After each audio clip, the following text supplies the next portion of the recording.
हिमाचल का जल तांडव।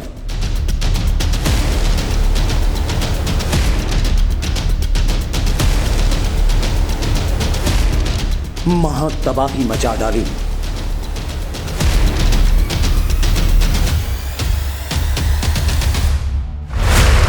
महादेव का चमत्कार, जल प्रलय की हुई हार।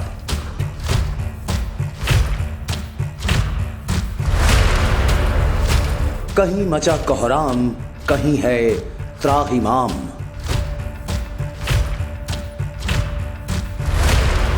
सावन का महीना, महादेव की महिमा।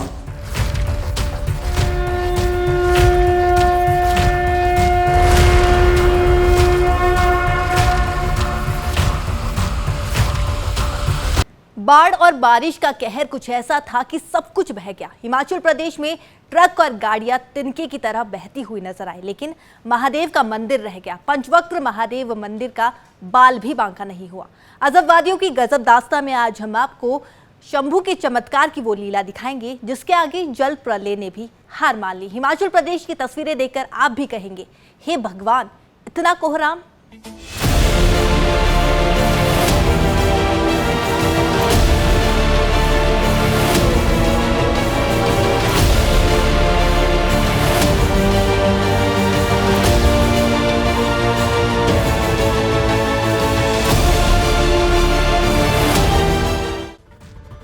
ब्यास नदी की विशाल लीला में पुल बह गए, घर बह गए।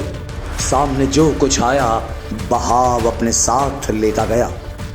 लेकिन मंडी का प्राचीन भोलेनाथ का मंदिर जस का तस रहा। महादेव के द्वार पर जल प्रलय की हार हो गई।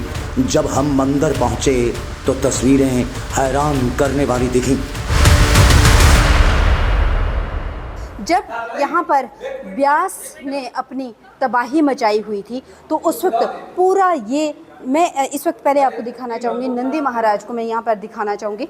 ये पूरे सिर्फ और सिर्फ नंदी महाराज जी के ये सींग नज़र आ रहे थे। इस वक्त हालांकि सफाई चल रही है, सिल्ट निकाला जा रहा है, रेत भर चुका है बहुत बुरी तरह से। और आप देख रहे हैं ये पूरा ऊपर तक ये भर चुका था, दब चुका था। हालांकि सबसे बड़ी जो सबसे अच्छी बात ये है कि जो नंदी महाराज है, इनके महज इतने से सींग दिख रहे थे, बाकी पूरा सिल से बढ़ चुका था। ये जो मंदिर है ये लोगों की आस्था का प्रतीक है और इस मंदिर में बहुत ही महानता है इस मंदिर की। मैं थोड़ा आपको पहले दिखाना चाहूँगी कि यहाँ की नक्काशी देखिए किस तरह से यहाँ पर उकेरी गई है।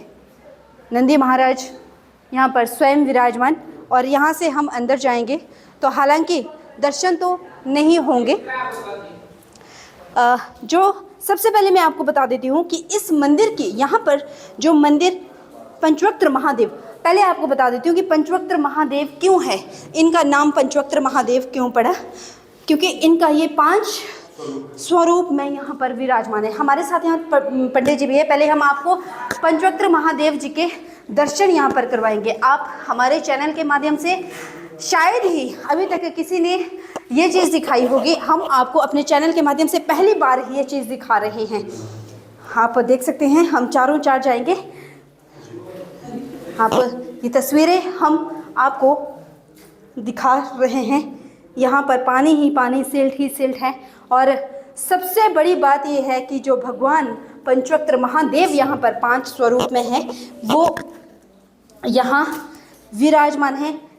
बिल्कुल भी कहते हैं भगवान रुद्र, जो रुद्र है, उनसे बड़ा कोई भी नहीं है ये 5 स्वरूप। पहले प्राचीन मंदिर कुछ यूं दिखता था, जब सैलाब का कहर टूटा मंदिर कुछ यूं डूबा। मतलब सैलाब के कोहराम से बाबा का धाम भी नहीं बचा। मंदिर का हाल भी आपको दिखलाएंगे, लेकिन उससे पहले आपको बताते हैं मंदिर के पुजारी ने क्या दावा किया। ये पंचवक्त्र महादेव है जिनका 5 मुख है, पूर्व पश्चिम उत्तर दक्षिण, और एक ऊपर को है जो आप देख रहे होंगे। तो ये पंचवक्त्र रूप है भगवान भोलेनाथ का। और ये सुना है कि 16वीं शताब्दी में ये मंदिर बना हुआ है। और ये जो इतना बड़ा भयानक अभी बाढ़ जो आई है इतना मलबा अंदर भर गया कि आज भक्तों को 3 दिन हो गए हैं काम करते करते, लेकिन अभी उससे ज़्यादा मटेरियल अंदर है। लेकिन भक्तों ने इतना कर दिया कि भोलेनाथ को इस चीज़ से हटा दिया है। यहाँ जो मलबा भरा हुआ था उसको निकाल दिया है बाहर। हम भी भोलेनाथ की पूजा के लिए कभी कभी आते हैं दर्शन के लिए, हमें बहुत श्रद्धा है और भोलेनाथ की इतनी कृपा रही कि मंदिर को कोई भी क्षति नहीं पहुँची। आप आसपास के पुल बह गए, घाट बह गए, बड़े बड़े मकान बह गए, लेकिन भगवान भोलेनाथ के एक मंदिर को एक पत्थर तक नहीं हिल पाया है। तो ये पंचवक्त्र महादेव की बड़ी कृपा है और हम भक्तों पर बनी रहे और भगवान से हम ये प्रार्थना करेंगे सब मंडी वासियों को, सब जगत का जो है कल्याण करें। इनकी मान्यता का क्या है, क्योंकि अभी हिंदू पंचांग के अनुसार अब जल्द ही जो श्रावण महोत्सव यहाँ पर शुरू होने वाला है, क्योंकि छोटी काशी है और छोटी काशी में श्रावण महोत्सव का बड़ा महत्व है। तो इनका महत्वता क्या है? इनका महत्व ये है कि आप अगर सच्चे मन से यहाँ पर कोई आ गया तो भगवान भोलेनाथ उनकी सारी मनोकामनाएं पूर्ण करते हैं। जैसे मान लो किसी का बालक नहीं हो रहा, किसी की शादी नहीं हो रही, किसी घर में गृह क्लेश है, यहाँ पर सच्चे मन से आप जो है सिर्फ एक बिलपत्री चढ़ाएंगे, उससे भोलेनाथ प्रसन्न हो जाते हैं। यहाँ पर जल नहीं चढ़ा सकते हैं आप, न दूध चढ़ा सकते हैं, यहाँ पर सिर्फ बिलपत्री या पुष्प, उससे ही भोलेनाथ प्रसन्न हो जाते हैं और भक्तों की मनोकामना पूर्ण करते हैं। हमने देखा है, हम भी यहाँ पर श्रद्धा के अनुसार आते हैं, यहाँ पर पूजा अर्चना कभी कभी कर लेते हैं, तो भोलेनाथ उनकी मनोकामना पूर्ण करते हैं। आपको याद होगा जब 2013 में जल प्रलय के दौरान केदारनाथ में सिर्फ नाथ ही बचे थे। अब की बार जब मंडी पर ब्यास नदी ने कोहराम मचाया तो नदी के किनारे भारी तबाही मची, लेकिन बाबा का मंदिर पूरी तरह सुरक्षित बच गया। ये वो दर्शन है शायद ही जिनके लिए लोग तरस जाते हैं। हम अपने चैनल के माध्यम से ये आपको तस्वीरें, सीधी ये तस्वीरें पंचमुखी रूप में यहाँ पर भगवान शिव विराजमान हैं, हम आपको ये सीधी तस्वीरें यहाँ पर दिखा रहे हैं। और इस वक्त और एक सबसे बड़ी बात मैं आपको ये बताना चाहती हूँ, इतना बहुत कुछ हो गया, ब्यास ने जल तांडव इतना किया, लेकिन भगवान शिव यानी पंचवक्त्र महादेव का जो यहाँ पर मूर्तियाँ हैं जो 5 रूपों में विराजमान हैं, इन्हें ज़रा सी भी कहीं भी कोई इतनी सी भी कुछ ऐसा कोई निशान नहीं है जहाँ पे इनको कुछ हुआ हो। ये इनकी महानता, ये इनकी विशेषता, ये इनकी एक जो हम भक्तों के ऊपर जो इनका आशीर्वाद है वो बना हुआ है। और दूसरा मैं आपको एक चीज़ और बताना चाहूँगी, इस रूप में आप देख सकते हैं यहाँ माता पार्वती भी साथ में विराजमान है, अलग अलग रूपों में यहाँ पर विराजमान है महादेव, हम आपको ये बताएंगे। और दूसरा यहाँ आप देख सकते हैं इस वक्त अंदर से बेशक ये भरा हुआ था, लेकिन अंदर किसी भी तरह का कोई भी इसे कुछ भी नहीं हो पाया। मंदिर प्रांगण में बनी एक तरफ की दीवार टूट गई, मंदिर को आने वाला लोहे का पुल भी टूट गया, लेकिन मुख्य मंदिर को रत्ती भर भी नुकसान न हुआ। मंदिर में कई फीट मलबा मौजूद है। गर्भगृह से पहले विराजमान नंदी पूरी तरह से मलबे में दबे हैं, लेकिन तबाही का सैलाब भी मंदिर के एक पिल्लर तक को नहीं हिला सका। यहाँ पर भगवान कौन कौन से रूप में थे? यहाँ जो शिव विराजमान है वो ईशान जो स्वरूप है इनका वो ईशान रूप है, अघोरा है, वामदेव और तत्पुरुष और रुद्र को यहाँ पर ये दर्शाते हैं। ईशान सर्वव्यापी और शक्तिमान है, अघोर विनाशकारी प्रकृति और वामदेव स्त्री रूप में है, तत्पुरुष उसका अहंकार और रुद्र रचनात्मक और विनाशकारी पहलू है। जैसे हमने आपको अंदर की तस्वीरें दिखाई और अब जो हमने साथ में आपको दिखाया वो ये था कि भगवान शिव की पंचमुखी प्रतिमा को सामने से देखने पर केवल 3 चेहरे दिखाई देते हैं। मंदिर का मुख्य द्वार ब्यास नदी की तरफ है और इसके दोनों ओर द्वारपाल है। पंचमुखी महादेव के साथ नंदी की भी भव्य मूर्ति है जिसका मुख्य गर्भगृह की दिशा है। भारतीय पुरातत्व सर्वेक्षण ने पंचवक्त्र महादेव मंदिर को राष्ट्रीय स्थल घोषित किया हुआ है। ये तस्वीरों में आपने इस वक्त देखा। इस वक्त मैं आपको और बता देती हूँ कि यहाँ पर साफ सफाई हो रही है। अंदर हम मुश्किल से गए, लाइट नहीं है, हमने आप तक ये जो तस्वीरें हैं वो दिखाई।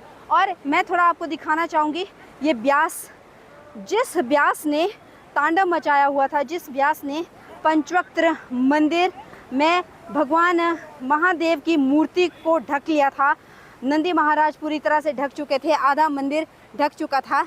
और ये वही व्यास है, ये वो संगम है, मैं आपको थोड़ा यहाँ दिखाना चाहूँगी जिसकी मैं बात कर रही थी पहले। ये वो संगम है, अगर आप मेरी उस तरफ देखेंगे तो यहाँ सुकेती है और ये ब्यास है, दोनों का संगम यहाँ पर होता है। और दोनों के संगम के साथ यहाँ पर ब्यास जो पंचवक्त्र मंदिर है वो विराजमान है। स्थानीय पुजारी बतलाते हैं कि पंचवक्त्र महादेव मंदिर की स्थापना मंडी के शासक अजबर सेन ने की थी। मनमोहन की किताब history of the Mandi state में जिक्र है कि 1717 में ब्यास में आई बाढ़ में इस मंदिर को नुकसान पहुंचा और पंचमुखी शिव प्रतिमा बह गई।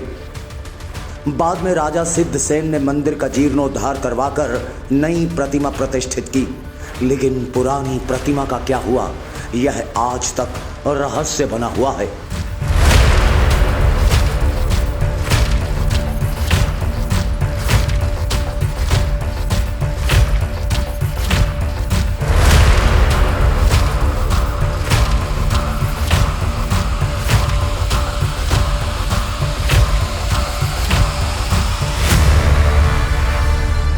मंडी से कुछ किलोमीटर दूर ब्यास नदी के किनारे जोगिंदर नगर के लांगड़ा क्षेत्र में पंचमुखी शिव मंदिर है।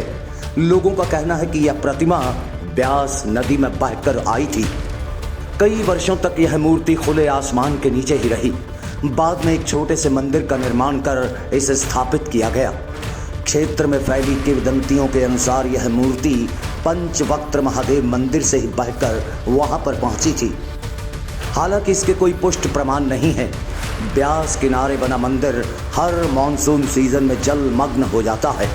आज भी मंडी का करीब 400 साल पुराना पंचवक्त्र महादेव मंदिर बिल्कुल अटल खड़ा है।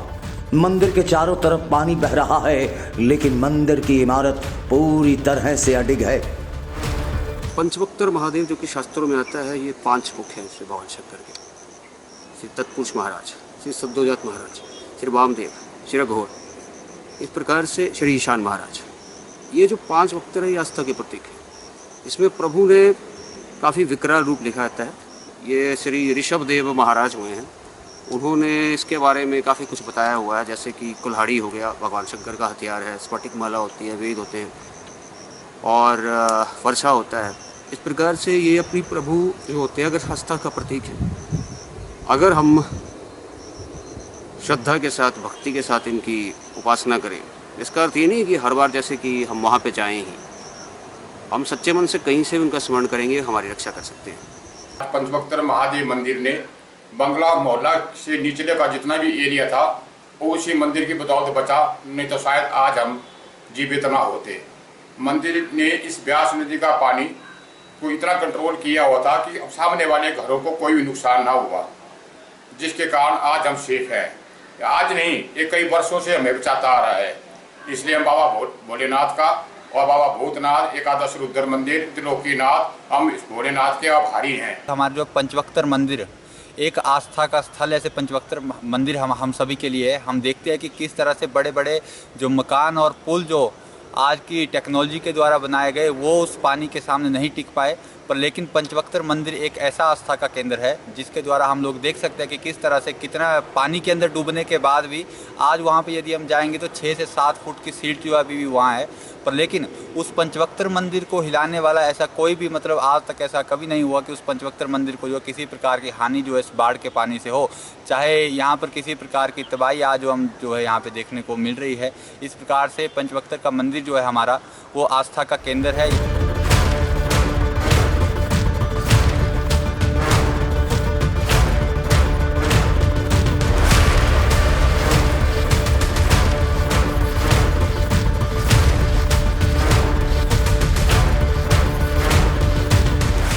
यूं तो मंदिर 16वीं सदी में राजा ने बनवाया, लेकिन मान्यता है कि यह मंदिर खुद पांडवों की तरफ से बनवाया गया था, जहां पांडवों ने पूजा अर्चना भी की थी। अब मंदिर की देखरेख का जिम्मा ASI के पास है। भले ही मंदिर में मलबा आ गया है, लेकिन इसकी दिव्यता और भव्यता पर कोई असर नहीं पड़ा। भले ही मंदिर का पूर्वी और उत्तरी द्वार सबसे ज्यादा लहरों की चपेट में आया, लेकिन जल तबाही का असर 400 साल पुराने मंदिर पर बिल्कुल भी नहीं देखने को मिला।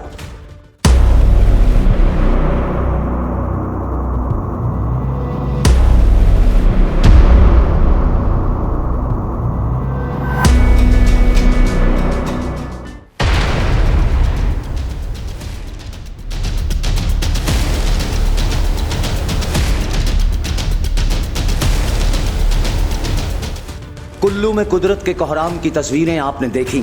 सैलाब लोगों के घरों को बहा कर ले गया। कुल्लू को मनाली से जोड़ने वाला हाईवे 1 किलोमीटर तक बह गया। यकीन मानिए तबाही का तांडव इतना भयानक था कि मानो कुदरत ने बुलडोजर चला दिया हो। इस प्रकार का मंजर आज से पहले हमने कभी नहीं देखा। जो लोग बता रहे हैं कि पिछले 60 सालों से तो बिल्कुल ही नहीं देखा। बारिश के कारण यहाँ पानी का बहाव बढ़ता था, लेकिन इस कदर नहीं कभी देखा था। 28 सालों का रिकॉर्ड टूटा है। हाँ, ये मुझे तो लोग बता रहे हैं कि 60 सालों में लोगों ने नहीं देखा इस तरह का, देखा नहीं है। और हमारे साथ अनिल शर्मा जी स्थानीय विधायक यहाँ हैं, तो इन्होंने तो अपनी आयु में कभी ये नहीं सुना ना देखा इस तरह की स्थिति जो बनी हुई है। सब लोग परेशान हैं। हम लोग भी घर गए थे और घर पूरी तरह से स्वाभाविक रूप से बहुत बड़ा नुकसान हुआ अब की बार हिमाचल प्रदेश में इस बारिश के मौसम में। और पिछले कल जो लोगों का रेस्क्यू का जो काम चला था उसमें काफ़ी हद तक थोड़ी राहत मिली कि जो 6 लोग नगवाई के पास फंसे हुए थे उनको निकालने में सफल हुए रात के 1 बजे। और सुबह 29 लोग जो मनाली में जो वहाँ पर आलू ग्राउंड में फंसे हुए थे उनको निकालने में भी सफलता मिली है। जो जहां था वो वहीं फंस गया। आलम ये कि मनाली से लोग किसी तरह कुल्लू पहुंच रहे थे। लोगों का कहना है कि पार्वती और ब्यास नदी ने विकराल रूप धारण कर लिया। बहाव इतना तेज था कि सामने जो आया तबाह हो गया। नदी किनारे बसे सभी घरों को सैलाब ने रौंद डाला। अब सैलाब तो नहीं है, लेकिन तबाही के निशान हर तरफ मौजूद हैं।